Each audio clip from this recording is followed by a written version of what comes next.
Welcome back, dear learners, to this section of course MST012 Ecosystem and Natural Resource of the block for agrobiodiversity.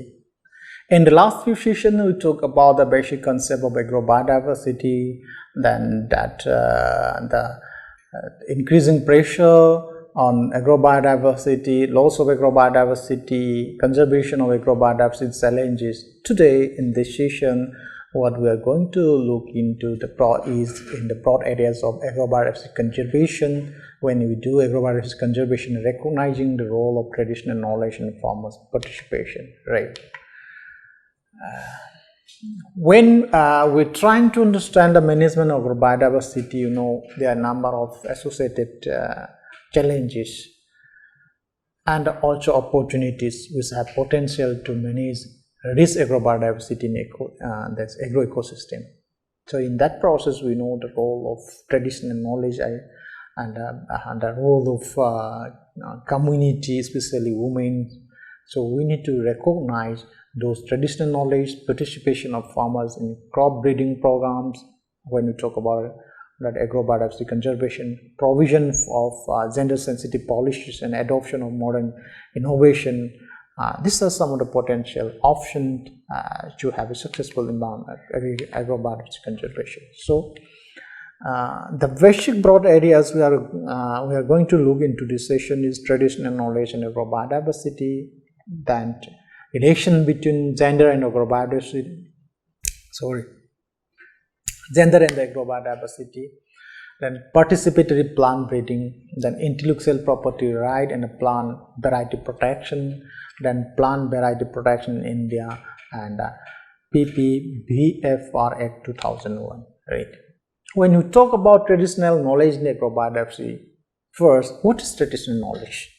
When you talk about traditional knowledge, it encompasses the knowledge, innovation and practices of indigenous and local communities that embody traditional lifestyles that are of importance for the preservation and sustainable use of biological diversity. This knowledge has been developed over the centuries, and it's a collective actions of that particular local community. It passes on from generation to generation in such a form as stories, songs, cultural values, traditional laws, local languages, rituals, medical lore, and agricultural practices. Again, when you talk about the traditional knowledge, there's indigenous people in the traditional local communities. They often have a profound understanding of their environment and its ecology. They know numerous ways of using wild plants and animals for food, medicine, and diet. Means how it is using, right? Different cultivation techniques they have developed to utilize different number of useful plants. So this knowledge is very much an important foundation for the conservation and sustainable use of global biodiversity. In fact, if you look into the connection between culture and biological diversity, it has a close connection. Locally adapted cultivars grown traditionally by the farmers, they have significant role in providing food security as well as environment and quality. For example, after occurrence of natural calamities like tsunamis, cyclones, revival of crop production in the affected areas that depend largely on availability of these locally adapted crop varieties. This crop plant adaptation in this way thus offers the best way to meet likely adverse impact of possible climate change whatever we are facing today. Unfortunately, what happened, indigenous knowledge peoples suffer from the destruction of environment in which they live. Often, they are being uprooted or displaced from their native place and losing their identity. As a result of this, there is a threat that this great wealth of traditional knowledge will be lost forever. At the same time, we know that there is pressing need to protect the societies and to document this precious ecological knowledge that they have inherited across the generation. So when we talk about the traditional knowledge, there's certain we talk about local knowledge. What is that local knowledge? Local knowledge is a collection of facts and relates to the intrinsic system of concept, beliefs, and perception that people hold about the world around them. Includes the way people observe and measure their surroundings, how they solve problems and validate new information. It also includes the process whereby knowledge is generated, stored, applied, and transmitted to others. So, the concept of traditional knowledge implies that people living in rural areas are isolated from the rest of the world and that their knowledge systems are static and do not interact with other knowledge systems. So, in this way, these indigenous knowledge systems are often associated with indigenous people. This concept is rather limiting for policies, projects, and programs seeking to work with rural farmers in general.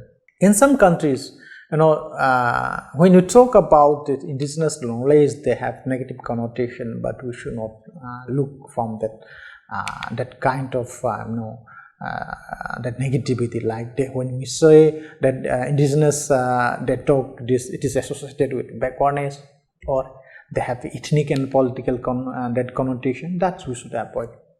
If you look into the first time that broad recognition of traditional knowledge was happened at the UN Conference for Environment Development in Rio de Janeiro in 1992. Globally, that was the first time that recognized the traditional knowledge. Again, under the Convention of Biological Diversity, and that is one of the contracting in that those contracting parties of CBD have pledged to recognize and promote traditional knowledge and to make it available for general use. Access to this traditional knowledge must be based on the consent of the knowledge holders and their equitable participation in the benefit arising from the use of this knowledge.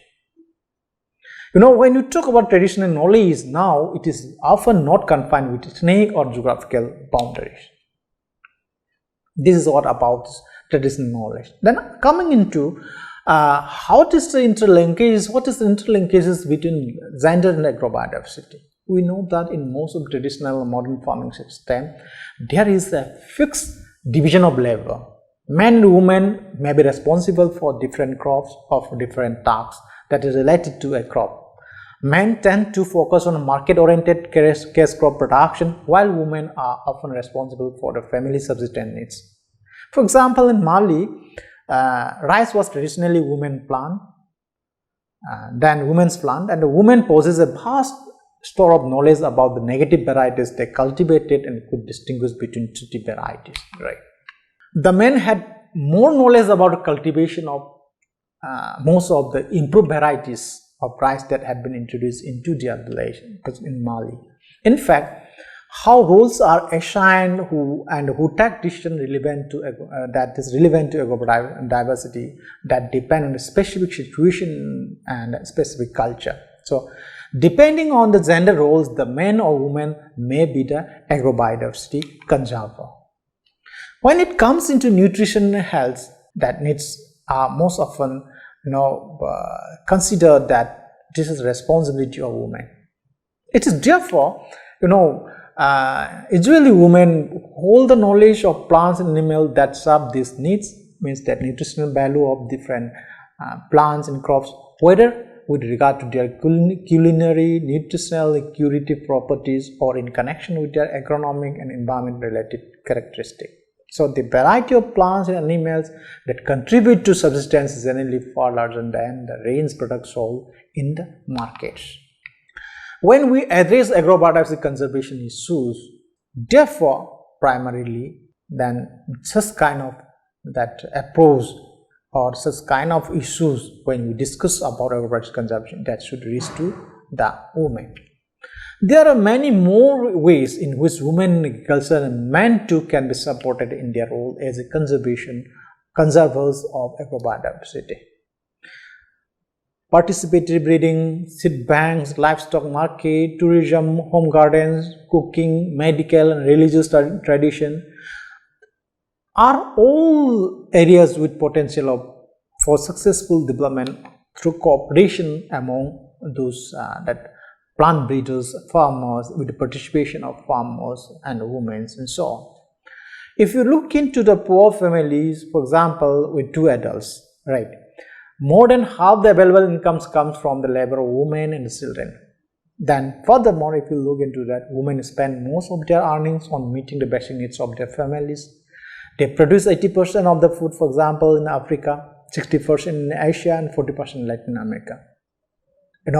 If you basically look into how it is happening, now we can say that women are the sole breadwinners. If you look into world figure, 1/3 of all households in the world, women take key responsibility is a sole breadwinners, right? 1/3 of household of the world. This is, approx figure. In another situation, male migrate from rural areas to cities in search of paid employment. So in that case, female play important roles in rural population, especially in rural population. Right? That you will see especially in the mountain part of India, that is Himalayan areas like Uttarakhand and Himachal Pradesh, right? So when men's participation in agriculture declines because of that migration from rural areas to cities, the role of women in agricultural production becomes even more dominant. So women are responsible for looking after the offspring of large livestock as well as smaller animals such as small ruminant and chicken, right? So this is how women play an important role in maintaining agrobiodiversity. So individual countries, in the future, most of the countries, they should formulate their agricultural policy in a way that does not exclude women, because it is very much essential if states are to produce sufficient food for their growing population. The major fact is that gender aspect have so far been neglected, and because of that it has had serious consequences not only for biodiversity but also for gender equality. So the gender aware design of biodiversity conservation measures that should involve more than just taking account of traditional seed, all native variety and traditional knowledge, right? If the roles of men and women are properly considered, many negative impacts on women can also be avoided. Family nutrition and health are improved if a range of nutritious plan is cultivated. At the same time, improvement in production system can increase the income of women farmers. If more attention is paid to the knowledge and skills of women, their position in society will also be strengthened. Through their daily activities, experience and knowledge, local farmers and especially women have a major stake in protecting agricultural biodiversity, right? However, they are still hampered by a lack of right relating to access to and control of resources that they rely on to meet their needs. So national policy failed to take due account of the increasing responsibilities of farmers for production and the management of natural resources. So improvement of women farmers, access to land and water resources, to education as an advisor, training, credit and appropriate technology is very much essential if agrobiodiversity conservation has to be improved or is to be improved. Sound and equitable agricultural policies to provide incentive for sustainable use of genetic resources are also very much needed. So a range of international agreements that regulate the conservation of sustainable agrobiodiversity. Most of these agreements, they take little account of gender issue, right? Like United Nations Convention of Biological Diversity, in its preamble, acknowledge the key role played by women, especially in developing world in the management use of biological resources. This is also one of the positive progress what we have seen by appreciating or acknowledging the role of women. Again, the FAO Global Food and Agricultural Organization Global Plan of Action for Conservation and Sustainable Utilization of Plant Genetic Resources for Food and Agriculture that make detailed reference to the differing roles of women and men in the conservation of agrobiodiversity. Right. So in this way, we are appreciating, we are acknowledging the role of farmers, role by different gender. And coming into when we're talking about conservation, plant breeding is also one of the important component and approach for successful agrobiodiversity conservation. So in that, participatory plant breeding is one of the first step for effective planting, effective implementation of such kind of program. So participative plant breeding, and that in this way, this is one of the good approach to ensure agrobiodiversity conservation as well as agricultural sustainability. In contrast to our classical approach, breeding is not done by breeders alone in this case, right? Nor does it take place only in experimental fields or in laboratory. So in participatory plant breeding, farmers are involved throughout the entire breeding process, and most of breeding takes place in their fields. So in this way, this helps to ensure better ecological adaptability of the crops towards the condition of farmers' field. One of the example is the barley breeding program in Syria. Okay, so breeders and farmers make crosses and selections over several generations according to the evolutionary breeding method. So the population thus obtained are then tested over a period of 3 years in the field experiments. Once this stage has been completed, either the material is released as a variety or the whole process repeated in this process. So this participatory approach to plant breeding has many benefits.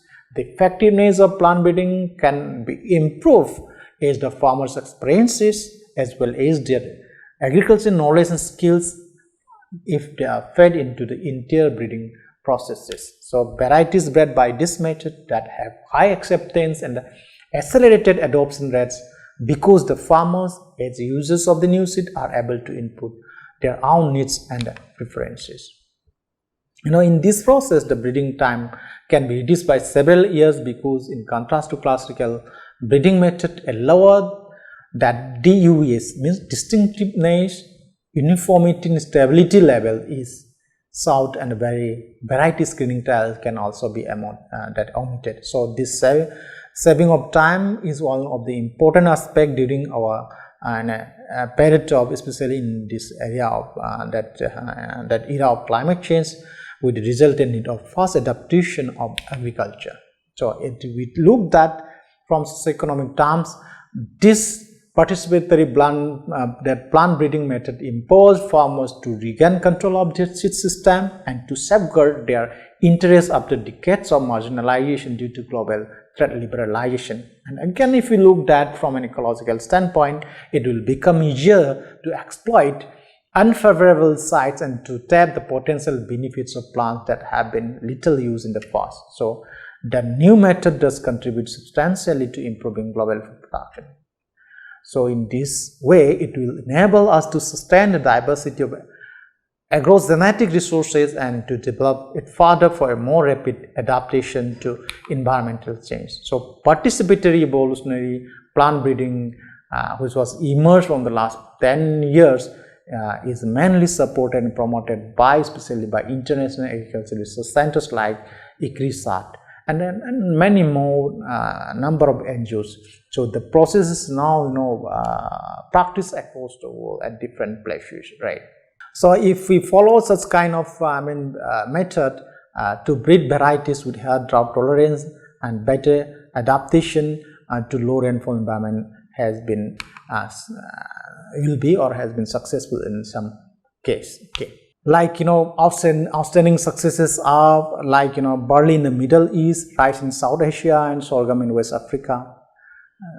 So evolutionary participative plant breeding in this way could make a significant contribution to agriculture in the future, right? So then the other is especially in these issues of intellectual property rights and plant variety protection. If you look from global framework, number of serious attempts for protecting intellectual property in plant variety and seeds started in the early periods of the 20th century.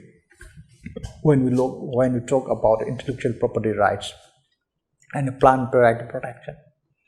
In fact, it was a legislation in USA, Germany, Hungary, Italy, Netherlands, Austria, etc. in 1930s, which rarely led to private monopolization of plants in the business. The time private in that particular 1930s the private firm raised the question of plant breeders' rights in the international forum, which was followed by a counter concern of farmers' rights, in particular by developing world under the support of Food and Agricultural Organization of the United Nations. So in the meantime, there has been significant advancement in new technologies, particularly the biotechnology. So the cost of research and investment in production have thus increased several folds during the past few decades. In order to safeguard the interests of those that investor, the intellectual property rights has emerged. So protection of IPR, means intellectual property right that was necessitated either by patents or other forms of protection, including the plant variety protection. Whereas when we talk about the IPR protection, that can be granted only by the government within their national jurisdiction. There are several international treaties which facilitated collective actions of governance of this particular IPR issues. And number of international level agreements related to IPR, protection of plant varieties, international trade on agrobiodiversity. Of these, we have general agreement and trade and tariff and trade like GATT, GATT, the international undertaking on plant genetic resources, IUPGR, the global plan of action, GPA, the convention of biological diversity, etc. However, some of the international conventions we are not held on a common intergovernmental platform, we have that the Convention of the Union for Protection of New Varieties of Plant, that calls UPOV, which was held by countries of the Europe.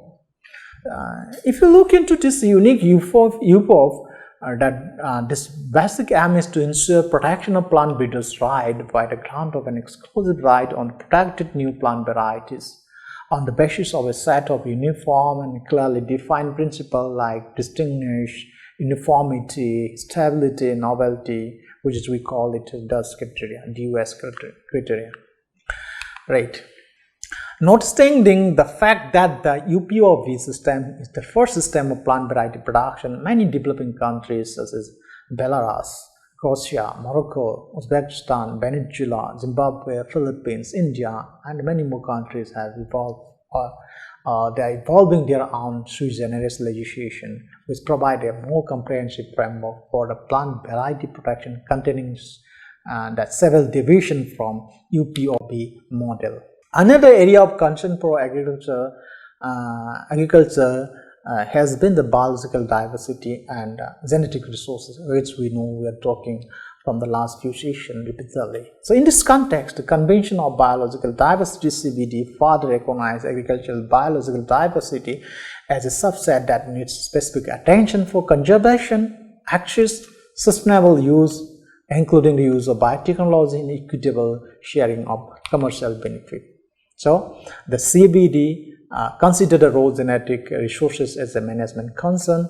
The developed varieties, including those developed by the conventional approaches, were however treated as being finished product that require protection of intellectual property involved in their development. Also, the traditional knowledge of farmers in relation to the crop varieties or their use got specific attention under the area of that protecting intellectual property rights, IPR. So the agreement on trade-related aspect of intellectual property right, TRIPS, called as TRIPS, constitute one of the important agreements of the World Trade Organization in this line. So the TRIPS agreement set out clear-cut option of member countries on protection of plant varieties. This may be issued by any one of the that approaches. One is patent for plant varieties. Second is an effective sui generis system of protection for plant varieties, and a combination of patent and effective sui generis system for protecting plant varieties. So by exercising such choice, countries might allow only one or both form of protection for varieties of all plant species, or alternately there may be one form of protection of varieties of certain groups of species and a different form of protection for other group of species. Then coming to India, we have plant variety protection, and we have plant PPBFR Act. India, we have ratified or agreed to various intergovernmental arrangements in larger national interests as well as interests of humanity at large. India has been participating in many of the major United Nations-led intergovernmental collaboration that concern about agriculture, biodiversity, and trade right from the beginning, right? For example, we are one of the founder member of GATD, IUPCR, GPA, CBD, etc. Right. The Indian legislation on plant variety protection primarily, required to be established in compliance with international agreement like TRIPS, which require its members to have sui generis legislation for IPR protection regime. We already have that. Sui generis literally means, self-generating, and a sui generis system is the present context of a novel system of its own kind. Apart from meeting this requirement, such legislation have to address balance for many other national requirements and policy objectives such as those related to food security, livelihood farming community, material exchange, trade improvement, trade environment, private investment, technology transfer, etc. So in this context, the Protection of Plant Varieties and Farmers' Rights Act of 2001 of India is relevant and first of its own kind in the world, right? In an attempt to optimize and balance claims for protection by both plant breeders and farmers, Indian PPVFR Act 2001 has many unique aspects. It recognizes farmers as a breeder, as conserver and preserver of traditional variety of crops and wild species, in addition to cultivar either directly or indirectly, and also protection is also provided not only to new varieties but also to the existing varieties. So protection of varieties other than extent and farmers' varieties is limited to those genera or species notified by the government of India in official gazette from time to time. So a plant variety having genetic use restriction technology, in short GURT, like terminator gene, is disqualified from such kind of protection. So a different possible less rigorous procedure is also adopted for the protection of farmer variety. So there is provision of creation that we have provision for creation of National Gene Fund, wherein the beneficiary under the Act shall be credited for supporting conservation local community level, including in situ and ex situ conservation of agrobiodiversity. There also a provision for compulsory license for a period determined by the competent authority when a breeder or institution or their licensee fails to produce and supply enough planting material of the variety to farmers and cause its non-supply or short supply or charges prohibitively high prices for such planting materials. There are also provision of establishing plant variety tribunal for speedy disposal of legal disputes related to this act. So thus Indian VFR Act 2001, it also contains an extensive list of farmers' rights, including the aspect like right to register farmers' varieties, entitlement for benefit sharing for the use of biodiversity conserved by the farming community, right to save, use, sow, reshow, exchange, share or sell farm produce, including seed of registered variety but not the branded seed. It has also given right to claim compensation for underperformance of a right protected variety from its promised level under a defined production condition. So, mandatory need to secure consent of farmer when a farmer variety is used to develop an essentially derived variety. It also protection from legal proceeding related to alleged infringement. Then it also gives exclusion from paying fee in any legal proceeding in tribunal and high courts. So there is a need to be more practical and cohesive in our approach to implement various provisions already made in this act. This is the right time to concentrate on developing a roadmap and establishing the institutional mechanism, including awareness generation, including and increasing IPR literacy information services. One of the most different challenges in the pre-implementation stage of this act are bridging the information gaps, simplifying the interpretation of the law and institutionalized law enforcement for the administration of justice. So the need to elaborate and strengthen the area of jurisprudence related to protection of plant variety in conformity with the TRIPS agreement should also be realized in priority. So What I can summarize from this session is that we know that traditional knowledge is an important foundation for the conservation and sustainable use of global biodiversity. Participatory plant breeding is one of the good approach to promote agrobiodiversity, in which farmers are involved throughout the breeding process, and most of the breeding takes place in their fields. So in the same time, with the advancements in technology, particularly the biotechnology, the cost of research and investment in production have increased several folds. So in order to safeguard the interest of investors, the intellectual property rights have emerged at national and international level. The Protection of Plant Varieties and Farmers Act 2001 of India is relevant and the first of its own kind in the world. It attempts to optimize and balance claims for protection by both plant breeders and the farmer. So in this session, to look into those issues, we have looked into the traditional knowledge in agrobiodiversity linkages, role of gender in conservation of agrobiodiversity, the importance of participation of farmers in plant breeding, and we have talked about intellectual property right and plant variety protection, and now in this plant variety protection in Act related to Plant Variety Protection Act, that is PPVFR Act 2001. With this, thank you very much.